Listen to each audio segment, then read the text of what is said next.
തദ്ദേശ തെരഞ്ഞെടുപ്പിന്റെ വീറും വാശിയും തേടിയാണ് കേരളത്തിലെ ഗ്രാമങ്ങളിലേക്ക് മീഡിയ വൺ എത്തുന്നത്. കാസർഗോഡ് മുതൽ തിരുവനന്തപുരം വരെയുള്ള ഗ്രാമവീഥികളിലൂടെ ബുള്ളറ്റിൽ ഒരു റൈഡ്. ബാലറ്റ് റൈഡ് എന്നാണ് ഞാൻ നേരത്തെ പറഞ്ഞു. ആ പേരിൽ പ്രത്യേക തെരഞ്ഞെടുപ്പ് സഞ്ചാരമാണ് മീഡിയ വൺ ഇന്ന് ആരംഭിക്കുന്നത്.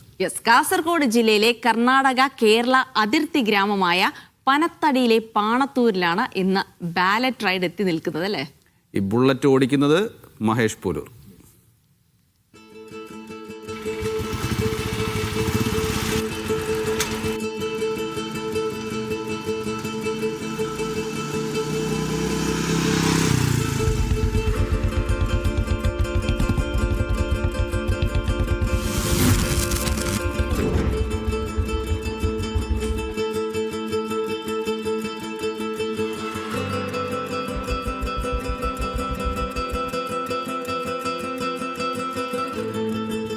നമസ്കാരം. കർണാടകയിലാണ് കേട്ടോ. കർണാടകയിൽ എന്ന് പറയുമ്പോൾ കാസർഗോഡ് ജില്ലയിലെ കിഴക്കൻ മലയോര ഗ്രാമമായ പനത്തടിയിലെ പാണത്തൂർ എന്ന് പറയുന്ന അതിർത്തി ഗ്രാമത്തിലാണ്. അതിന് തൊട്ടരികെ കർണാടകയിലാണ് ഞങ്ങൾ ഇപ്പോഴുള്ളത്. ഇതിന് തൊട്ടപ്പുറത്ത് ഒരു കലുങ്കുണ്ട്, ഒരു ചെറിയ തോടൊഴുകുന്നുണ്ട്. അത് കേരളമാണ് അപ്പുറത്ത്. അപ്പൊ നമ്മൾ കേരളത്തിലേക്ക് കടക്കുകയാണ്. തെരഞ്ഞെടുപ്പ് ചൂടറിഞ്ഞുള്ള ഗ്രാമാന്തരങ്ങളിലൂടെയുള്ള മീഡിയ വണ്ണിന്റെ ഒരു യാത്ര ആരംഭിക്കുകയാണ്. അപ്പൊ നമ്മളിങ്ങനെ തുടങ്ങുവാണ് പാണത്തൂരിൽ നിന്ന് പാറശാല വരെ.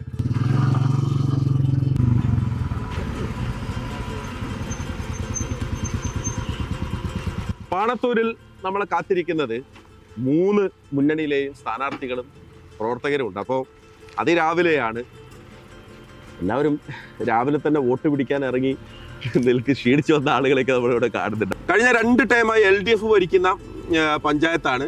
UDF വലിയ പ്രതീക്ഷയുണ്ട്. ഇവിടുത്തെ BJP പ്രവർത്തകരോട് സംസാരിച്ചപ്പം ഇത്തവണ 5 സീറ്റ് ലക്ഷ്യമിട്ടാണ് ഞങ്ങൾ ഇറങ്ങുന്നത്. വളരെ കോൺഫിഡൻസ് ആയി അവരും പറയണം. അപ്പോൾ വാശിയേറിയ ഒരു ഫൈറ്റ് നടക്കുന്ന സ്ഥലം തന്നെയാണ്. എങ്ങനെയുണ്ട് ഇവിടുത്തെ ഒരു തെരഞ്ഞെടുപ്പ് ആവേശം? എങ്ങനെയുണ്ട് ഇപ്പം? ഇവിടെ LDF ആണ് കഴിഞ്ഞ 10 വർഷമായിട്ട് ഭരിച്ചുകൊണ്ടിരിക്കുന്നത്. LDFനെ സംബന്ധിച്ചിടത്തോളം ഈ വർഷം ഈ 17 വാർഡും LDF നിലനിർത്തും. ഇത്തവണ എന്താണ് ഒരു പ്രതീക്ഷ? ഇത്തവണ ഞങ്ങൾ നേരത്തെ പറഞ്ഞിട്ടുണ്ടല്ലോ, ഞങ്ങൾ ഈ വർഷം ഭരണം പിടിക്കാനും തന്നെയാണ് BJP ഇറങ്ങിയിട്ടുള്ളത്. ഒരു ഭരണമാറ്റം ഇവിടെ ജനങ്ങൾ ആഗ്രഹിക്കുന്നു. അതുകൊണ്ട് ഞങ്ങൾ 17 സ്ഥാനാർത്ഥികളെ നിർത്തിയിട്ടുണ്ട്. 17 ജയിക്കുമെന്നുള്ളതാണ് ഞങ്ങളെ ഉറച്ച വിശ്വാസം. ജനങ്ങൾ ആഗ്രഹിക്കുന്നത് തന്നെയാണ്. ത്രികോണ മത്സരം നടക്കുമെങ്കിൽ അത് LDFനെ സംബന്ധിച്ചിടത്തോളം കൂടുതൽ 17 സീറ്റും LDFന് നേടാനുള്ള ഒരവസരമായി അത് ഉപയോഗപ്പെടും. 2 മുന്നണികളെയും ഞെട്ടിച്ചുകൊണ്ട് ഭാരതീയ ജനതാ പാർട്ടി ഇപ്രാവശ്യം ഒരു കറുത്ത കുതിരയാകും. തീർച്ചയായിട്ടും BJP ഈ പഞ്ചായത്തിനകത്ത് അധികാരത്തിൽ വരാൻ വേണ്ടിയിട്ടാണ് പല വമ്പന്മാരെയും ഈ തെരഞ്ഞെടുപ്പിനകത്ത് പരാജയപ്പെടുത്തി BJP അതിശക്തമായ മുന്നോട്ടുണ്ടാകും. വനിതാ സ്ഥാനാർത്ഥികൾ രാവിലെ സ്ഥാനാർത്ഥിയല്ലേ? ഏത് വാർഡാ? 17-ാം വാർഡ്. നാടിനു വേണ്ടി ഞാൻ ഇറങ്ങിയിരിക്കുകയാണ്. ജനങ്ങളുടെ പ്രതികരണം എന്ന് പറഞ്ഞാൽ 10 വർഷത്തെ ഭരണത്തിന് ശേഷം അവർ ഒരു മാറ്റം ആഗ്രഹിക്കുന്നു. അപ്പോൾ എനിക്ക് ഒരു ചോദ്യം ചോദിക്കാനുള്ളത്, ഇത്തവണ നമ്മൾ ഇവിടെ നോക്കിയ സമയത്ത് ചെറുപ്പക്കാർ 1-2 ആളുകൾ അവിടെ പുറകിലുണ്ട്. പക്ഷേ എല്ലാവരും എന്താ പറയാ, തഴക്കം വന്ന രാഷ്ട്രീയക്കാരാണ് ഇവിടെ നമുക്ക് കാണാൻ സാധിച്ചത്.